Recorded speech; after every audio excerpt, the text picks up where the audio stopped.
तो चलिए स्टूडेंट स्वागत करते हैं आप सभी के इम्पोर्टेंट इस अपडेट में। और यहाँ पे आज मैं आपको बताने वाला हूँ अप्लाइड केमिस्ट्री 2022 के को टोटल पेपर एनालिसिस के बारे में कि अप्लाइड केमिस्ट्री का पेपर जो है कैसा आया था। काफ़ी सारे स्टूडेंट कह रहे हैं जो थोड़ा बहुत कंप्लीटली पढ़े हुए हैं उनको ये पेपर जो है स्टूडेंट ये ईजी लग रहा था, लेकिन बाकी सारे ऐसे मैक्सिमम स्टूडेंट हैं वो कह रहे थे स्टूडेंट कि यहाँ पर जो पेपर है स्टूडेंट आपका बहुत ज़्यादा कठिन पूछा गया है। तो लेकिन एक्चुअली में मैं भी देखूँ स्टूडेंट तो पेपर जो है वास्तव में आपका कठिन पूछा गया है। कठिन आपका ये पेपर इसलिए हो गया है ताकि इस पेपर में स्टूडेंट आपके न्यूमेरिकल आपके बहुत ज़्यादा आ गए हैं, है ना। अगर न्यूमेरिकल आपसे पूछा जाता है तो 100% ये है, चाहे आपका फिजिक्स का न्यूमेरिकल पूछ दिया जाए या आपसे केमिस्ट्री का न्यूमेरिकल पूछ दिया जाए, है ना। इन दोनों में से कहीं से भी अगर आपका न्यूमेरिकल स्टूडेंट पूछ लिया जाता है तो आपको ये पता चल जाएगा स्टूडेंट की ध्यान रखिएगा कि आपका जो है पेपर कठिन है ना। आइए कुछ स्टूडेंट ये कह रहे थे कि सर आपने जो बताया था उसमें से एक भी प्रश्न नहीं फंसा। तो आइए हम पहले डिस्कस कर लेते हैं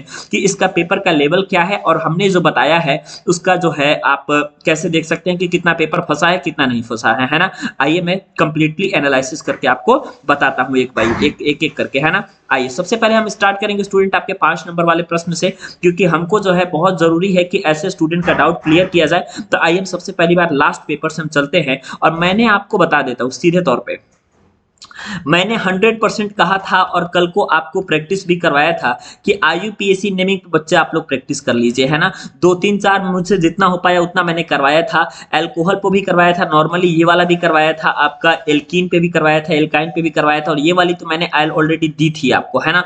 तो आपको मैंने बोला था आईयूपीएसी नेमिंग स्टूडेंट आप पढ़ के जाइएगा, 100% जो है आईयूपीएसी नेमिंग आपकी आ गई, है ना।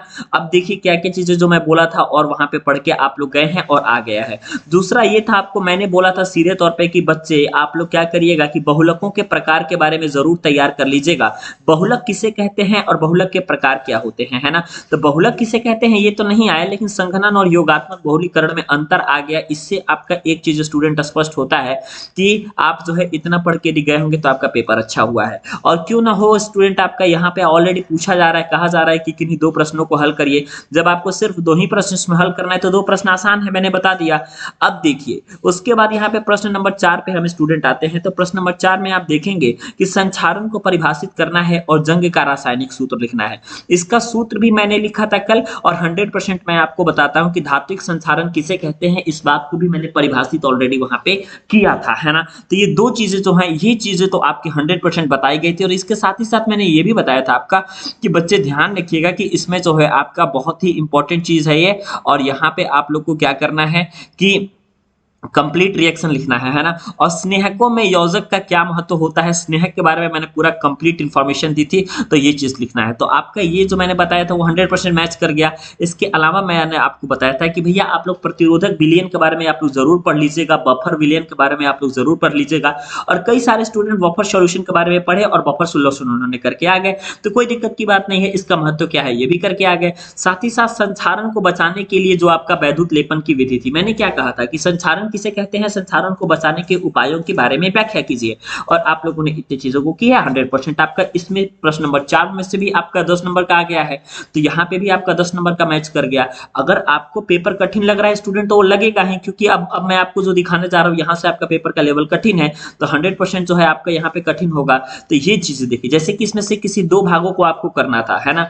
और यहाँ पर आप लोगों का जो ईंधन के यहाँ पे क्या लिखा गया बच्चे ध्यान दीजिएगा, ईंधन के उच्च सामर्थ्य कैलोरी मान की यहाँ पे गणना करनी है।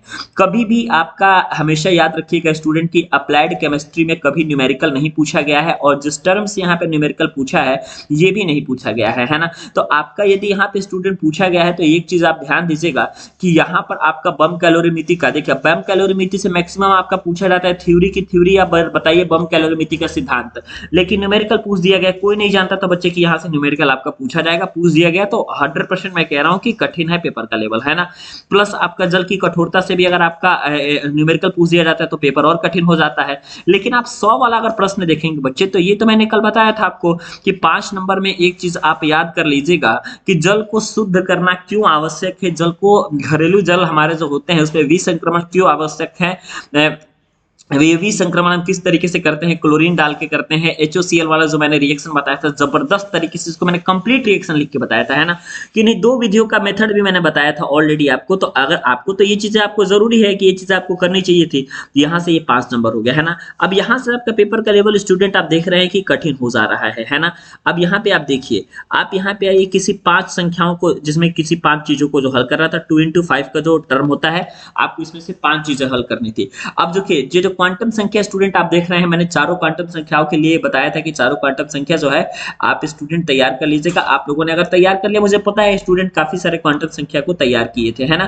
तो जब आपके क्वांटम संख्या को बच्चे तैयार किए थे, तो आपका जो है यहाँ से बहुत इंपॉर्टेंट था। ये वाला क्वेश्चन मैंने नहीं बताया था, क्योंकि ये फिर न्यूमेरिकल आ गया। अगर न्यूमेरिकल होगा स्टूडेंट, तो जाहिर सी बात है दिक्कत होगी। संक्रमण तत्वों के 4 लक्षण, ये तो पीरियोडिक टेबल का था, ये तो बताया गया। फिर यहाँ पे न्यूमेरिकल आ गया, तो पेपर का लेवल कठिन हो गया। मतलब कि कभी भी ऐसा हुआ नहीं है स्टूडेंट कि आप लोगों का कि अप्लाइड केमिस्ट्री में इतना ज्यादा आपका न्यूमेरिकल आ जाए, है ना। तो न्यूमेरिकल अगर आता है मतलब कि थोड़ा सा कठिन है ना। अब देखिए, व्याख्या कीजिए जिसमें आपका विद्युत रासायनिक सेल था। इसमें तो मैंने ऑलरेडी आपको बताया था कि बच्चे गैल्वेनिक सेल, विद्युत रासायनिक सेल, ये 2 चीजों का जरूर पढ़ लीजिएगा, क्योंकि एक ही चीज इससे पूछा जाता है और साथ ही साथ आपका इलेक्ट्रोड भी होता है ना। ये 2 चीजें बहुत इंपॉर्टेंट है। अब जो सबसे ज्यादा आप लोगों को परेशान किया होगा बच्चे, वो ये वाला सेक्शन है, जो कि आपका प्रश्न संख्या ये 1 है। अमूमन स्टूडेंट ये देखा जाता है कि 1 into 10 में जो आपके 10 मार्क्स के क्वेश्चन पूछे जाते हैं, ये आसान होता है, लेकिन इस बार ऐसा नहीं हुआ। लेकिन फिर भी कुछ ऐसी चीजें थी जो कि इसमें बहुत आसान थी, है ना। जैसे कि यहाँ पे देखिए, मैंने बताया था आपको कल की ऑक्टेन संख्या और सीटेन संख्या, इन दोनों का डेफिनेशन आप लोग याद कर लीजिएगा। मैक्सिमम स्टूडेंट ने याद कर लिया, यहाँ से 1 नंबर आपका फिक्स हो गया, जो कि मैंने बताया था, है ना। अब यहाँ पे देखिए, ये जो आपका टीएफटी देख रहे हैं, ये आपका पॉलीमर था, मैंने कहा था पढ़ के आइए, तो ये भी आप लोगों ने कर लिया होगा। पॉलीमर का ये जो और था आपका, ये चाहे पॉलीएक्रिलोनाइट्राइल हो चाहे पॉलीवाइनिल क्लोराइड हो, ये तो मैंने अपने स्क्रीन पे लिखा था कि पॉलीवाइनिल क्लोराइड जो है, आप लोग इसको देख लीजिएगा। अब इसमें प्रश्न ये कह रहा है कि समबहुलक है या विषम बहुलक है, आप लोग का समबहुलक है या सहबहुलक है, इसमें बांटना है ना। लेकिन इसको छोड़ करके अब ऑक्सीडेशन किसे कहते हैं, ये आपका पूछ रहा है। डेफिनेशन पूछ रहा है कि इलेक्ट्रॉन त्याग करता है तो ऑक्सीडेशन होता है, या इलेक्ट्रॉन ग्रहण करता है तो ऑक्सीडेशन होता है, ये भी मैंने बताया था। और इसका मैंने जो है ऑलरेडी आप लोग का रिएक्शन भी लिखा था स्क्रीन पे, और रिएक्शन लिख करके हमने आपको समझाया था, है ना। तो ये चीजें इसमें इंपॉर्टेंट हो गई। अब मैं आपको बताता हूं कि यहाँ पे ये मैंने चीजें नहीं बताई थी, तो करेक्ट है। लेकिन जो तत्वों का इलेक्ट्रॉनिक विन्यास के आधार पर, जब मैंने परसों के सेशन में, कल वाले में नहीं, परसों वाले में जो मैंने बताया था कि आवर्त सारणी में इसका स्थान लिखे, सेम टू सेम आपका ये स्थान मैंने बताया था आप लोग को, और ये चीजें जो है आप लोगों ने लिखी थी, आप लोग ही कमेंट करके बता रहे थे, तो ये आपका करेक्ट हो गया। इसके साथ ही साथ अ वाला आप देखिए, प्रश्न संख्या परमाणु क्रमांक कहते 24 है, तो इसका इलेक्ट्रॉनिक विन्यास करना था, और उसके बाद डी ऑर्बिटल में कितने इलेक्ट्रॉन्स की संख्या है वो लिखनी थी। ओवरऑल मैं कह सकता हूं कि कुछ स्टूडेंट का पेपर कठिन आया है, कुछ स्टूडेंट के लिए आसान आया है। जितने लोगों ने अच्छे से न्यूमेरिकल वगैरह सारी चीज पढ़ के गए हैं, उनके लिए तो आसान है, लेकिन जो न्यूमेरिकल पढ़ के नहीं गया उसके लिए बच्चे ये तो चीजें कठिन हो जाएंगी, है ना। लेकिन ध्यान दीजिएगा, अगर कोई भी स्टूडेंट, है ना, ऑल क्वेश्चन अटेम्प्ट किया होगा, तो 100% जो है वो अच्छा नंबर पाएगा, उसमें कोई दक की बात नहीं है, है ना। तो यहाँ पे चलिए, वीडियो देखने के लिए और हमारे साथ बने रहने के लिए बहुत बहुत धन्यवाद।